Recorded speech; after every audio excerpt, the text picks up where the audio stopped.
Budget deliberation naman mga kababayan. Panahon na naman paghahati-hatian ng mga buhaya ang pera ng taong bayan. Nako po, yan ang nakakalungkot ng pangyayari mga kababayan. Alright, welcome back to my channel. Tayo muna ay magtawanan bago tayo magbigay ng reaction. Let's go. Akala nung iba, kapag nag-i-English, matalino na. No, wait. Because we don't have 125 million pesos in cold cash. So we had to resort to technology. Huwag kayong maniwala dun. Ang tagal ko sa Mandaluyong. May mga kasamaan ako doon, nag-i-English. Pero kapag nag-i-English na sila, tinuturukan na sila ng pampakalma. Nako po, mga baliw yun. So, kung may maleta, nasan yung maleta? Ito na si Kung may Ilong. 20 million, nasan yung 20 million? Nasa ilong mo nga, punyeta ka. 10 million dito, 10 million din dito. Kaya huwag kang masyadong yumuko doon. Baka mahulog yung 20 million, punyeta. Lagi mapupulutan na rin Ilong ni Mary doon. Kasi, Ridon, ang pagkakilala namin sa Pinocchio ay humahaba ang ilong. Ngayon nag-transform na, naging lisnag na pala. Mas ramdam ng mga reporters ang ilong mo kaysa drama mong hypes ka. Magkano ba ang bayad di bangag sa'yo kapalit ng kapal ng mukhang hinaypak ka? Ay, naipak. Ito. Magnakaw. Yan ang magawa niya sa bansa. Magnakaw, magandawod. Putang ina mo.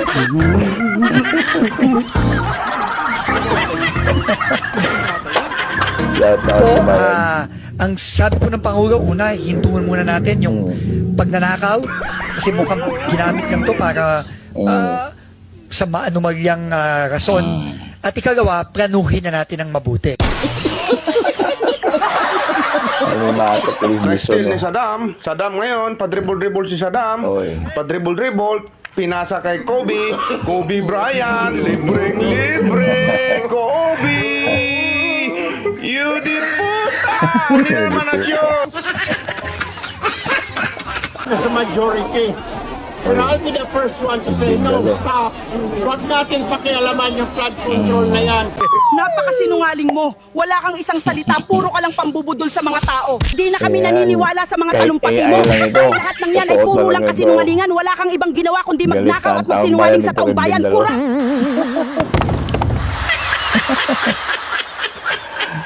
Bindalo ko. Bahana sa buong Luzon. Uy, ito si Abante. Ano ginagawa ng ating Vice President? Meron tayong impeachment court dito. Kababayan, wag na kayo magpapaniwala sa politikong ito. Mga bangag lang naniniwala dito. Nagpapahirap lang itong kumag na ito sa ating mga mamamayan. Itong bugok na ito, puta ito ng mga mayayamang tao, sunod-sunuran lamang. Totoo Walang yan. ibang ginawa itong politikong ito kundi magpalobo ng kanilang mga bulsa.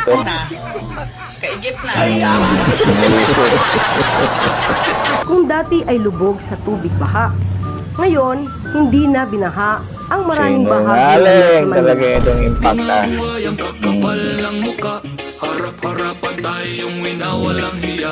Bunga ito sa matatag na paninindigan ni Pangulong Ferdinand R. Marcos Jr.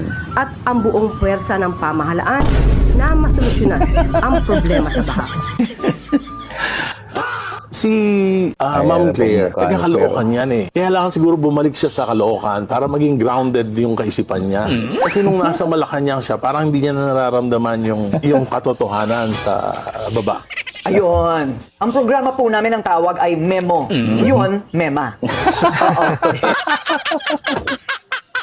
Totoo lang ha. Hindi ko alam kung saan pupulutin to si Auntie Claire pagdating ng panahon. Lahat na inaway niya eh. Lahat na inaaway niya. Basta Pati si Racing ngayon. anyone na umatake sa kanyang amo, talagang atakihin niya. Alam mo, iba kasi yung yung tunay na trabaho ng spokesperson o yung Wala, press hindi na officer spokesperson yan. ay to make Vlogger. things clear. A few moments later.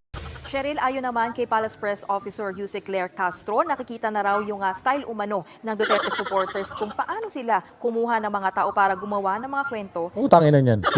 Ito na naman si Claire Castro. Sinabi nga ni Ombudsman na ang nagbayad si Martin Romualdez. Putangin na mo ka.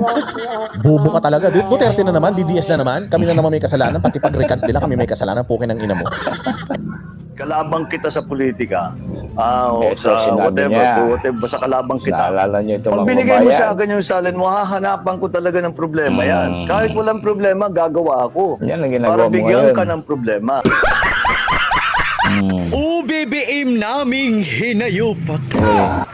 Ubusin mo na ang lahat ng maleta na may labang pera. At umalis ka na dito sa Pilipinas. At huwag mong kalimutan na dalhin ang iyong asawa at Naku po. anak. Kasi puros kayo mga hinayupak.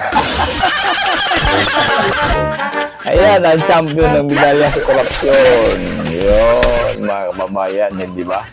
Ito, mga memes na to, kahit may mga ano lang dito, AI, pero ito po ay nagsasalamin sa realidad kung ano ang hinaing ng taong bayan, kung gaano kagalit ang taong bayan dito sa pinagagawa nila pagnanakaw, no? Dahil lalo na ngayon, na tag-ulan, puro talaga baha, left and right.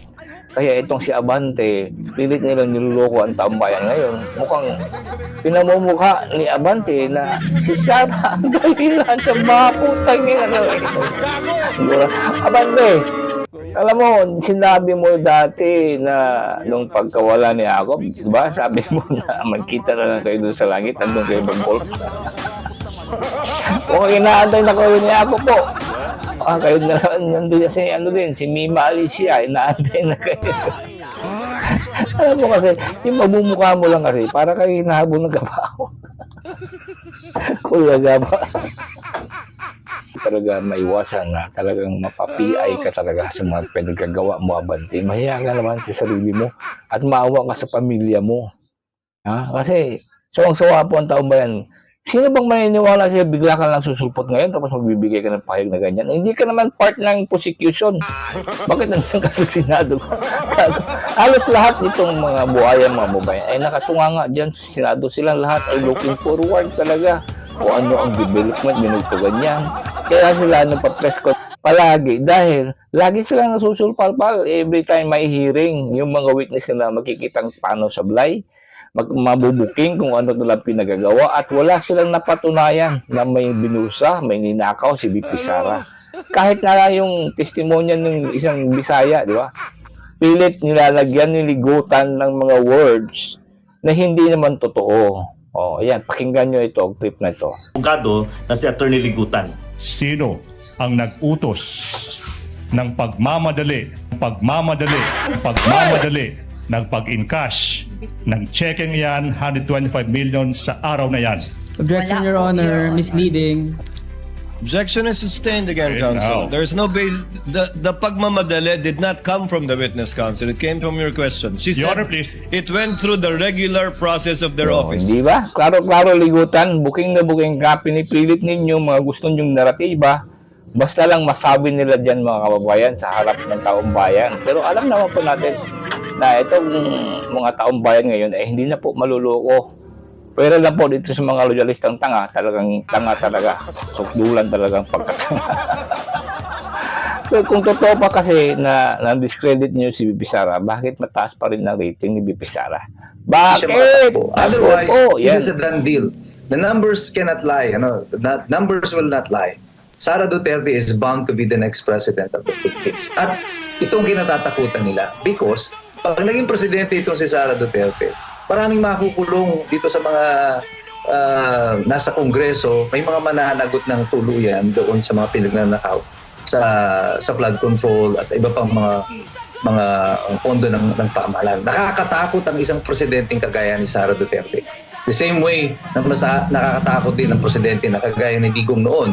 Pero ako tingin ko parang mas nakakatakot para sa mga korap itong si Sara Duterte, no?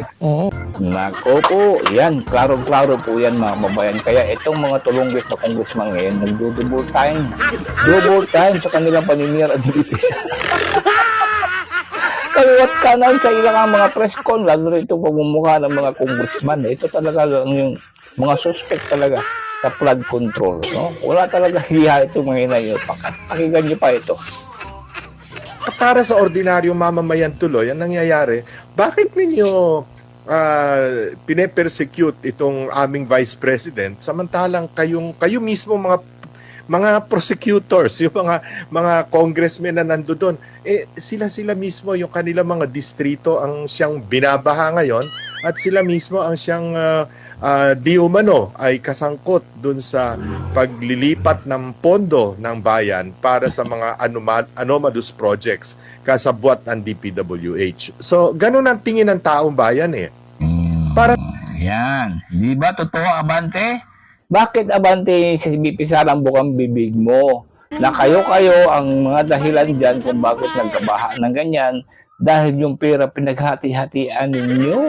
Hindi na kayo nahiya sa taong bayan. Tapos pilit nyo pang ginagamit ang taong bayan sa inyong mga propaganda laban din kay BP Sara. Na-inwich ang taong bayan ay nagbubunyi. Nagbubunyi po ngayon ang taong bayan dahil alam ng taong bayan na hindi nyo mai-impeach si BP Sara. Lalo na sa kanyang mga ebidensya puro palpak, mga witness na puro palpak. Kumbinsihin nyo pa ang taong bayan, Abante. Gawin mo pa ang anong gusto mong gawin kung pwede mag-serpos ka. So yun po ang mga nangyayari mga kababayan, no? Na mukhang wala na po talagang round ang mga buaya ngayon. Sila po ay tarantang-taranta. At pinipilit nila ang lahat ng mga posibilidad na pwedeng gawin kung paano sirain, paano ipakulong si BP Sara ay talagang pinagagawa dito. At yan po ang ating bandayan dahil mukhang pilit na naman nilang pagtatakpan itong budget ngayon sa 2027. Bakit ayaw ninyong ipakita? Swansing! Binubuking na kayo, harap-harapan na kayo binubuking kung bakit hindi nyo pinapakita yung mga insertion na yan. Dito ni Chongko, dito ni Erice. Pero ang pangumukha, mga babayan ng congressman ay sobrang kapal talaga. Katulad ng dati sa 2026 na ginawa nila, di ba? Naalala nyo? Kasagsagan yung flood control na skandal na yun. Kahit na anong pigil ni Erice, ni Chongko, mukhang history repeat itself. And worst is, lumalaki, lumulubo po talaga ang utang ng taong bayan. At sinasabi pang pamumukha nito ni Impacta na si Tatay Digong, minana lang daw ni Bongbong Marcos kay Tatay Digong yung mga utang. Diba? So, ganyan po ka talaga kababaw ang utak ni Antikay Kastugan. Mga walang iya talaga ito.